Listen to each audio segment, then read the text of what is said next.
Kumar Gaurav sir 1.0 में आपका स्वागत है। मैं हूं आपकी दोस्त और गाइड।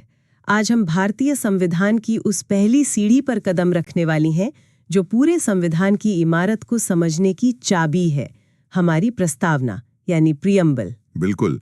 और आज हम सिर्फ इसके शब्दों को रटेंगे नहीं, बल्कि इसकी कहानी को समझेंगे।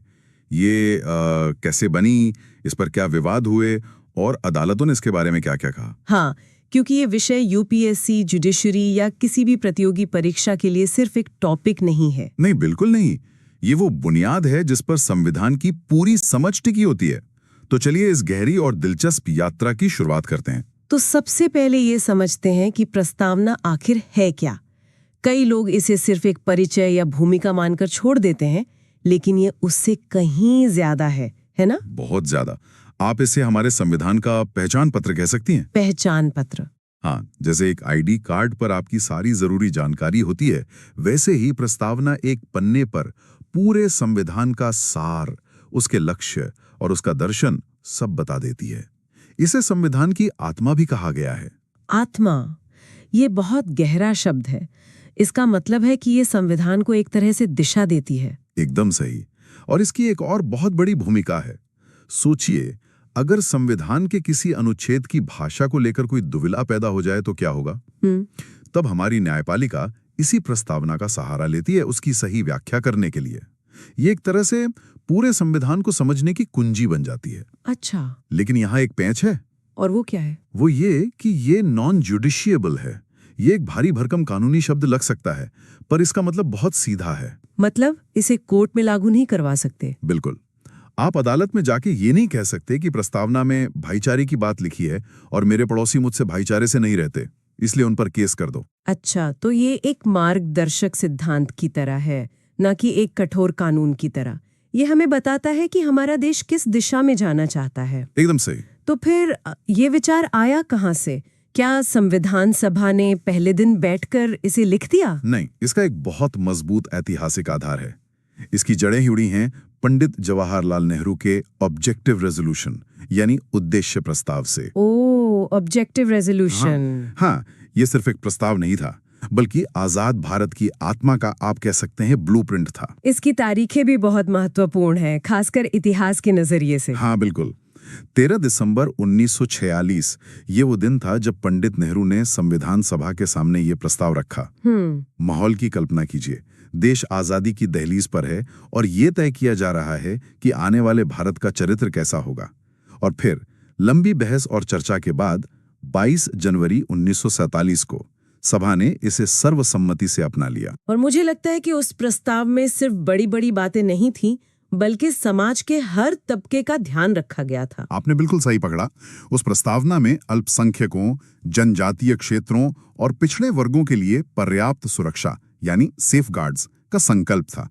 यह दिखाता है कि हमारे संस्थापकों की सोच कितनी समावेशी थी। सही बात है। वो सिर्फ एक राजनीतिक ढांचा नहीं, बल्कि एक सामाजिक क्रांति की नींव रख रहे थे। इस कानूनी पहलू के अलावा मैंने इसके डिजाइन के बारे में भी एक बहुत दिलचस्प बात पढ़ी थी। क्या ये सच है कि इसके असली पन्ने को हाथ से सजाया गया था? ये बिल्कुल सच है और हमारे संविधान की खूबसूरती का एक प्रतीक भी। जबलपुर के महान कलाकार ब्योहर राम मनोहर सिन्हा ने अपनी कला से प्रस्तावना के मूल पन्ने को सजाया था। वाह! वो डिजाइन आज भी भारतीय कला का एक अनमोल नमूना है। तो हमने इसका इतिहास तो समझ लिया, लेकिन इस प्रस्तावना में आखिर लिखा क्या है? चलिए इसके एक एक शब्द को तोड़कर देखते हैं कि इसके मुख्य हिस्से क्या हैं। हम इसे 4 मुख्य घटकों में बांट सकते हैं। पहला और सबसे शक्तिशाली घटक है संविधान की शक्ति का स्रोत, जिसकी शुरुआत होती है उन जादुई शब्दों से, हम भारत के लोग। बिल्कुल। ये 3 शब्द लोकतंत्र का सार हैं। इसका मतलब है कि ये संविधान हमें किसी राजा, किसी बाहरी ताकत या संसद ने नहीं दिया है, बल्कि भारत के लोगों ने खुद को दिया है। अंतिम शक्ति जनता में है। हाँ। दूसरा घटक है भारत की प्रकृति, यानी ये बताता है कि भारत एक देश के तौर पर कैसा होगा। इसमें 5 महत्वपूर्ण शब्द हैं: संप्रभु, समाजवादी, पंथ निरपेक्ष, लोकतांत्रिक, गणराज्य। यहाँ एक बात साफ कर दें कि यह हमेशा से ऐसा नहीं था। नहीं, 1976 से पहले तो सिर्फ संप्रभु, लोकतांत्रिक, गणराज्य ही था। समाजवादी और पंथ निरपेक्ष शब्द तो बाद में जोड़े गए। सही कहा। जिस पर हम आगे विस्तार से बात करेंगे। तीसरा घटक है संविधान के उद्देश्य। हम ये सब क्यों कर रहे हैं? हमारा लक्ष्य क्या है? हाँ, और लक्ष्य है सभी नागरिकों के लिए न्याय, स्वतंत्रता, समानता सुनिश्चित करना और उनमें बंधुत्व की भावना को बढ़ाना। और चौथा घटक है संविधान को अपनाने की तिथि, जो है 26 नवंबर 1949। ये तारीफ बहुत जरूरी है। कई छात्र इसमें गलती कर देते हैं और 26 जनवरी 1950 लिख देते हैं। हाँ, 26 नवंबर 1949 को संविधान अपनाया गया था और 26 जनवरी 1950 को ये पूरी तरह से लागू हुआ था। चलिए अब इन भारी भरकम शब्दों का मतलब भी समझ लेते हैं। पहला शब्द है संप्रभु, सॉवरन। इसका सीधा सा मतलब तो यही हुआ कि भारत अब किसी का गुलाम नहीं है, हम अपने फैसले खुद लेंगे। हाँ, लेकिन इसका एक और गहरा मतलब है। संप्रभु होने का अर्थ है कि भारत अपने आंतरिक और बाहरी दोनों मामलों में फैसले लेने के लिए पूरी तरह आजाद है। ओके। वो किसी भी अंतर्राष्ट्रीय संधि को मानने या न मानने के लिए स्वतंत्र है। कोई दूसरा देश हमें हुक्म नहीं दे सकता। ठीक है, अब आते हैं उस शब्द पर जो 42वें संशोधन से जोड़ा गया, समाजवादी, सोशलिस्ट। भारत का समाजवाद रूस या चीन के समाजवाद से कैसे अलग है? ये बहुत महत्वपूर्ण सवाल है। भारत का समाजवाद लोकतांत्रिक समाजवाद है, कम्युनिस्ट समाजवाद नहीं। इसका मतलब ये नहीं है कि सरकार सब कुछ अपने कब्जे में ले लेगी। इसका लक्ष्य है एक मिश्रित अर्थव्यवस्था, मिक्स्ड इकोनॉमी के जरिए गरीबी, बीमारी और अवसरों की असमानता को खत्म करना। ये एक तरह से गांधी और नेहरू के विचारों का मिश्रण है। अच्छा। और दूसरा शब्द जोड़ा गया, पंथनिरपेक्ष, सेक्युलर। इसको लेकर भी बहुत बहस होती है क्योंकि भारत में पंथनिरपेक्षता की धारणा पश्चिमी देशों से अलग है। पश्चिम में इसका मतलब है कि राज्य और धर्म के बीच कोई रिश्ता नहीं होगा, वो एक दूसरे से बिल्कुल अलग रहेंगे। लेकिन भारत ने पॉजिटिव कॉन्सेप्ट अपनाया है। पॉजिटिव कॉन्सेप्ट से आपका क्या मतलब है? इसका मतलब है कि राज्य का अपना कोई धर्म नहीं होगा, लेकिन वो सभी धर्मों का समान रूप से सम्मान और संरक्षण करेगा। किसी भी धर्म के आधार पर किसी से भेदभाव नहीं किया जाएगा। हमारे संविधान के अनुच्छेद 25 से 28 इसी भावना को मजबूत करते हैं। बहुत खूब। और आखिर में गणराज्य, रिपब्लिक। इसका मतलब क्या सिर्फ यही है कि भारत में राजा रानी नहीं होंगे? ये उसका एक हिस्सा है। गणराज्य का मतलब है कि देश का प्रमुख यानी हमारे राष्ट्रपति जनता द्वारा चुने जाएंगे, चाहे वो प्रत्यक्ष रूप से हो या अप्रत्यक्ष रूप से। मतलब वो पद वंशानुगत नहीं होगा? हाँ बिल्कुल, जैसा ब्रिटेन में होता है वैसा नहीं होगा। यह लोकतंत्र का एक बहुत बड़ा प्रतीक है। आपने उद्देश्यों में बंधुत्व, फ्रेटर्निटी शब्द का जिक्र किया था। ये सुनने में बहुत आदर्शवादी लगता है। संविधान के नजरिए से इसका क्या महत्व है? इसका महत्व बहुत गहरा है। संविधान के संदर्भ में बंधुत्व का मतलब सिर्फ भाईचारा नहीं है। यह दो चीजों की गारंटी देता है। पहली, व्यक्ति की गरिमा, डिग्निटी ऑफ द इंडिविजुअल, हर एक नागरिक का सम्मान। हाँ, और दूसरी, राष्ट्रीय की एकता और अखंडता। और अखंडता शब्द भी तो बाद में जोड़ा गया था। हाँ, और ये शब्द दिखाता है कि भारत सिर्फ राज्यों का एक समझौता नहीं है, बल्कि एक अविभाज्य बंधन है। किसी भी राज्य को देश से अलग होने का अधिकार नहीं है। तो अब हम उस बड़े बदलाव पर आते हैं जिसने प्रस्तावना का चेहरा ही बदल दिया। वो था 42वां संविधान संशोधन 1976। हाँ, इसे तो मिनी कॉन्स्टिट्यूशन भी कहते हैं। ऐसा क्यों? क्योंकि ये संशोधन इतना बड़ा और व्यापक था कि ये अपने आप में एक छोटे संविधान जैसा लगता था। इसे इंदिरा गांधी की सरकार ने आपातकाल के दौरान किया था। इसने संविधान के कई हिस्सों में बदलाव किए थे। और प्रस्तावना में इसने क्या बदला? प्रस्तावना में इसने 3 नए शब्द जोड़े। इसे याद रखने का एक आसान तरीका है SSI। SSI? स से सोशलिस्ट, समाजवादी, दूसरे S से सेक्युलर, पंथनिरपेक्ष, और I से इंटेग्रिटी, अखंडता। ये संशोधन 3 जनवरी 1977 से लागू हुआ। और ये आज तक प्रस्तावना में किया गया एकमात्र संशोधन है। एकमात्र संशोधन, बिल्कुल। ये जानना बहुत दिलचस्प है कि ये शब्द आपातकाल के दौरान जोड़े गए। खैर, अब उस हिस्से पर आते हैं जहां से सबसे ज्यादा दिमागी कसरत होती है और परीक्षाओं में सवाल भी बनते हैं। न्यायपालिका का इस पर क्या रुख रहा? ये कहानी एक फिल्म की तरह है जिसमें कई मोड़ आते हैं। अच्छा। पहला बड़ा केस था बेरूबारी यूनियन केस 1960। इसमें सुप्रीम कोर्ट ने एक चौंकाने वाला फैसला दिया। कोर्ट ने कहा कि प्रस्तावना संविधान का हिस्सा नहीं है। क्या मतलब? ये सिर्फ एक सजावटी पन्ना है? उस समय कोर्ट का यही मानना था। इसलिए कोर्ट ने कहा कि संसद इसमें संशोधन भी नहीं कर सकती। ये एक तरह से संविधान के बाहर की चीज है।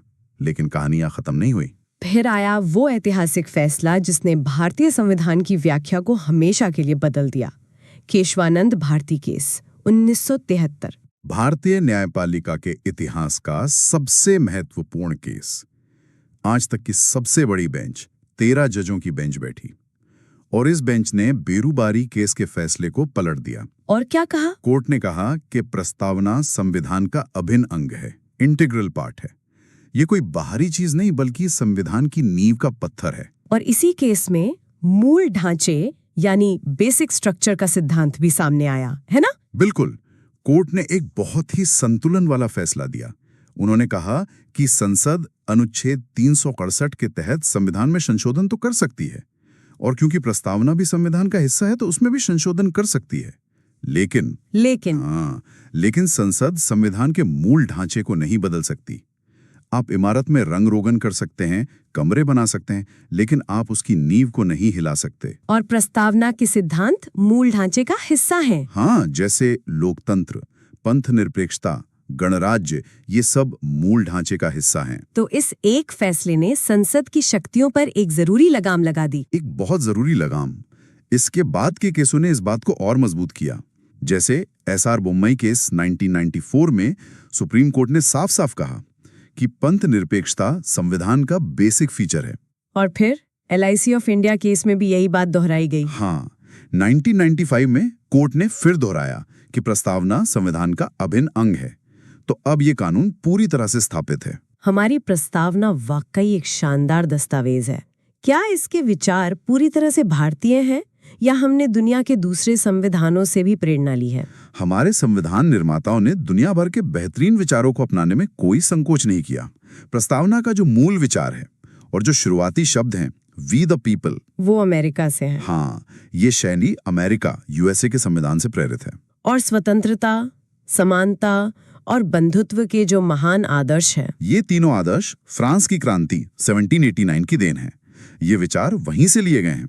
ये दिखाता है कि हम वैश्विक मानवीय मूल्यों से जुड़े हुए हैं। नैतिक और राजनीतिक न्याय का ये विचार कहाँ से आया? ये आदर्श उस समय के सोवियत संघ USSR के संविधान से प्रेरित है, जो सामाजिक और आर्थिक समानता पर बहुत जोर देता था। तो आप देख सकते हैं हमारी प्रस्तावना में पूरी दुनिया की अच्छी बातों का संगम है। ये पूरी चर्चा बहुत ही ज्ञानवर्धक रही। चलिए श्रोताओं के लिए इसे कुछ मुख्य बिंदुओं में समेटते हैं। जरूर। पहला, प्रस्तावना संविधान की आत्मा और पहचान पत्र है, जो पंडित नेहरू के उद्देश्य प्रस्ताव पर आधारित है। दूसरा, संविधान की असली शक्ति हम भारत के लोग में निहित है और ये नॉन जस्टिसेबल है। सही। तीसरा, 42वें संशोधन 1976 ने इसमें 3 शब्द जोड़े, समाजवादी, पंथ निरपेक्ष और अखंडता, जिन्हें हम SSI के कोड से याद रख सकते हैं। और चौथा, केशवानंद भारती केस 1973 ने इसे संविधान का अभिन्न अंग माना और मूल ढांचे का ऐतिहासिक सिद्धांत दिया। और पांचवां, जिसे प्रतियोगी परीक्षाओं के लिए रट लेना चाहिए, वो है भारत की प्रकृति का सही क्रम। संप्रभु, समाजवादी, पंथ निरपेक्ष, लोकतांत्रिक, गणराज्य, यानी SSSDR। अब अगर हम खासतौर पर परीक्षा के दृष्टिकोण से बात करें तो एस्पिरेंट्स को किन चीजों पर सबसे ज्यादा ध्यान देना चाहिए? देखिए, MCQs में सबसे आम सवाल यही आता है, प्रस्तावना में दिए गए शब्दों का सही क्रम बताइए। तो ये SSSDR का क्रम बहुत जरूरी है। दूसरा पसंदीदा सवाल है 42nd संशोधन का, कौन से शब्द जोड़े गए? जवाब है SSI, सोशलिस्ट, सेक्युलर, इंटेग्रिटी। और तारीखों का क्या? वहां भी कंफ्यूजन होता है। हाँ, तारीखों में फंसाया जाता है। प्रस्तावना में संविधान अपनाने की तिथि 26 नवंबर 1949 है। ऑप्शन में 26 जनवरी 1950 जरूर दिया होगा। और लैंडमार्क केसेस के बारे में? केशवानंद भारती केस तो सदाबहार है। मूल संरचना का सिद्धांत किस केस में आया या किस केस में प्रस्तावना को संविधान का अभिन्न अंग माना गया, ये सीधे सवाल बनते हैं। बहुत बढ़िया। तो जाने से पहले एक बार सब कुछ त्वरित रिवीजन कर लेते हैं। जरूर।